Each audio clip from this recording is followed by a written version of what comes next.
MK Hubballi sugar factory ಉಪ ಅಂಚೆ ಕಚೇರಿ ವರ್ಗಾವಣೆ ವಿರುದ್ಧ ಮಹಿಳೆಯರ ಪ್ರತಿಭಟನೆ. ಬೆಳಗಾವಿ ಜಿಲ್ಲೆಯ ಕಿತ್ತೂರು ತಾಲೂಕಿನ ಎಂಕೆ ಹುಬ್ಬಳ್ಳಿ ಶುಗರ್ ಫ್ಯಾಕ್ಟರಿ ಆವರಣದಲ್ಲಿ ಇರುವ ಉಪ ಅಂಚೆ ಕಚೇರಿಯನ್ನು ದಿಢೀರ್ ವರ್ಗಾವಣೆ ಮಾಡುತ್ತಿರುವುದನ್ನು ಖಂಡಿಸಿ ಮಹಿಳೆಯರು ತೀವ್ರ ಪ್ರತಿಭಟನೆ ನಡೆಸಿದರು. ಅಂಚೆ ಕಚೇರಿ ಮುಂದೆ ಜಮಾಯಿಸಿದ ಮಹಿಳೆಯರು ಕಚೇರಿಗೆ ಬೀಗ ಹಾಕಿ ಆಕ್ರೋಶ ವ್ಯಕ್ತಪಡಿಸಿದರು. ಸುಮಾರು 50 ವರ್ಷಗಳಿಂದ ಈ ಸ್ಥಳದಲ್ಲೇ ಕಾರ್ಯನಿರ್ವಹಿಸ್ತಾ ಇರುವ ಅಂಚೆ ಕಚೇರಿಯನ್ನು ಯಾವುದೇ ಪೂರ್ವ ಸೂಚನೆ ಇಲ್ಲದೆ ವರ್ಗಾವಣೆ ಮಾಡಲಾಗ್ತಿದೆ ಅಂತ ಮಹಿಳೆಯರು ಆರೋಪವಾಗಿದೆ. ಈ ಶುಗರ್ ಫ್ಯಾಕ್ಟರಿಯಲ್ಲಿ ಕೆಲಸ ಮಾಡುವ ಕಾರ್ಮಿಕರು ಹಾಗೂ ಮಹಿಳೆಯರ ಸಾಕಷ್ಟು ಖಾತೆಗಳು ಈ ಅಂಚೆ ಕಚೇರಿಯಲ್ಲಿದ್ದು, ಇದರಿಂದ ಅವರಿಗೆ ಹೆಚ್ಚಿನ ಅನುಕೂಲವಿತ್ತು. ಇದೀಗ ವರ್ಗಾವಣೆ ಮಾಡಿದರೆ ಅವರಿಗೆ ದೊಡ್ಡ ತೊಂದರೆ ಉಂಟಾಗುತ್ತೆ ಅಂತ ಹೇಳಿದರು.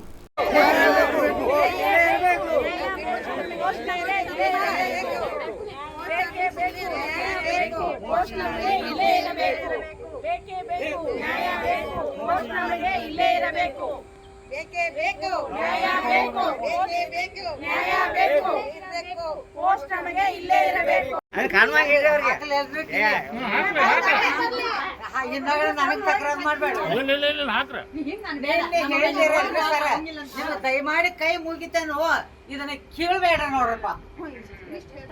ಅದು ನಿಮ್ಮ ಅವ್ವ ಅಂತ ಹೇಳ ತಿಳ್ಕೊಂಡು ಅದನ್ನ ಕೇಳಬೇಡ. ನಿಮ್ಮ ಸಾಹೇಬರಿಗೆ ಹೋಗಿ ಹೇಳ್ರಿ, ಇಲ್ಲಿ ಮಾಡೋದು ಅದಕ್ಕೆ ಏಟೆ ಪರ್ಕತ್ರಿ.